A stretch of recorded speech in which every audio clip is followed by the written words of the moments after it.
தந்தை மகன் தூய ஆவியின் பேராலே ஆமேன். நீதித் தலைவர்கள் நூலிலிருந்து வாசகம்.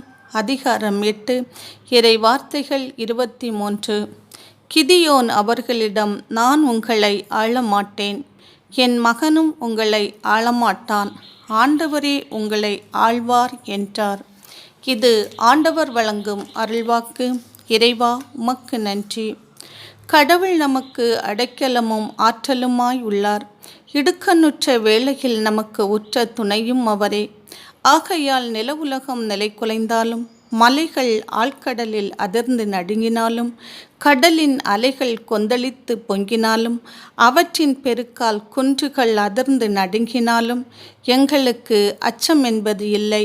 ஏனென்றால் கடவுள் எங்களோடு இருக்கின்றார். ஆம் தகப்பனே, நன்றி தகப்பனே.